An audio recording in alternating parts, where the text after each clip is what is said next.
vous demande comment voyons-nous, tout le monde répond en disant de nos yeux bien sûr. Cependant, quand nous regardons l'explication technique du processus de la vision, il semble que ce n'est pas du tout le cas.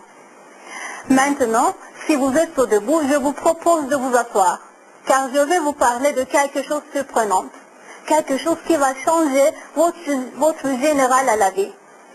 Regardez, comment est-ce que je vois ce crayon? Des rayons, c'est-à-dire des photons, vont de ce crayon à mon œil et passent par la lentille sur le devant de mon œil où ils sont réfractés et forment une image inversée sur la rétine à l'arrière de mon œil. Nous avons tous appris ça à l'école. À ce stade, la lumière qui frappe mon œil est transformée en signaux électriques, transmis par des neurones, à un endroit minuscule appelé le centre de la vision, qui se situe à l'arrière de mon cerveau. Et la vision a en réalité lieu dans cet endroit minuscule, dans la partie postérieure de mon cerveau. Lorsque nous disons nous voyons, nous observons en réalité l'ensemble des signaux électriques dans notre cerveau. Donc, voir n'est pas un processus qui se réalise dans l'œil, mais dans notre cerveau. Notre œil n'est que l'organe de nos sens qui sert de moyen dans le processus de la vision. La matière n'est en vérité qu'une illusion. Et toutes les images que nous voyons dans notre vie sont formées dans notre centre de la vision. Dans un endroit de la taille d'une noix, elles ne comptent que quelques centimètres cubes du volume du cerveau. Un livre que vous tenez entre les mains, l'écran de l'ordinateur que vous êtes en train de regarder maintenant, l'immensité du paysage que vous voyez quand vous regardez l'horizon, la mer sans fin, et une foule de gens en dehors, tous se forment dans cet espace minuscule. En plus, le cerveau est complètement isolé de la lumière. L'intérieur de cet espace, que l'on appelle le centre de la vision, est un endroit complètement sombre où la lumière ne pénètre jamais. Et malgré cela, vous arrivez à voir un monde fait de couleurs et de lumière dans cette obscurité totale. La même situation s'applique à tous nos autres sens. Le son, le toucher, le goût et l'odeur sont tous perçus comme sous forme de signaux électriques par le cerveau. Expliquons chacun un peu plus en détail. Par exemple, ce n'est pas votre oreille qui entend, mais votre oreille n'est qu'un moyen pour transformer les sons en signaux électriques.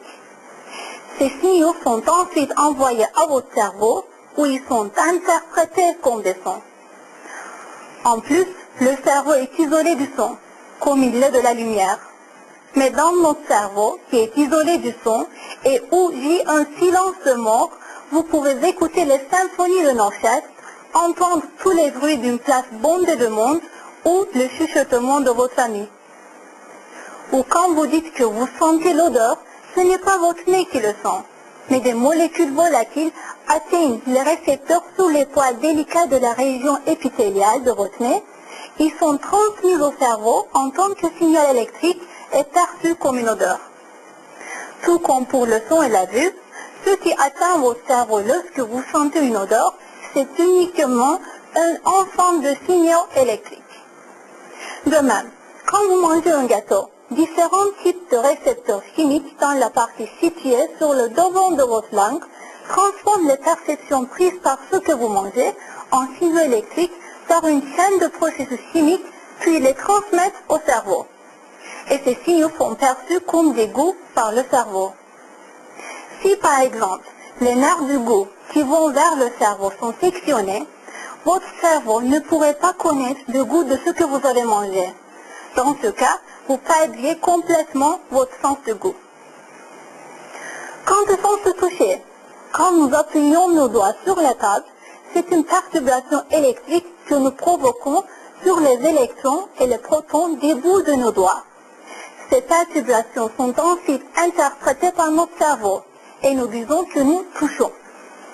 Donc, à partir de tous ces faits physiques dont je vous ai parlé jusqu'ici, nous pouvons conclure que tout ce que nous voyons, touchons, entendons et percevons comme étant la matière, le monde ou l'univers ne sont en vérité que des signaux électriques qui se produisent dans notre cerveau. Alors, se pose ici la question d'importance fondamentale. La volonté qui perçoit toutes ces perceptions est-elle le cerveau lui-même, le cerveau qui est composé de molécules, de lipides et de protéines? Bien sûr que non. La totalité des perceptions que nous appelons le monde matériel n'est rien d'autre qu'un rêve observé par l'âme. Le véritable est l'âme. La matière consiste uniquement en perceptions visualisées par l'âme.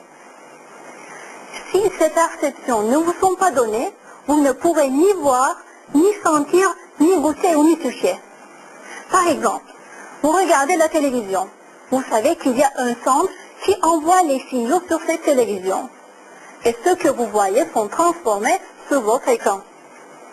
Si ce centre se ferme et ne fonctionne plus, vous ne pourrez rien voir sur l'écran.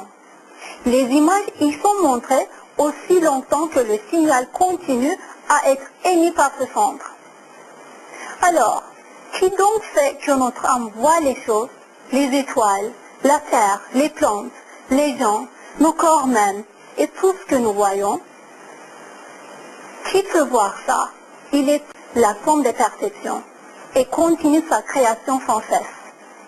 Ce créateur, bref, comme vous voyez, c'est un fait logique et scientifique que le monde externe n'a aucune réalité matérielle et que ce n'est qu'un ensemble d'images systématiquement présentées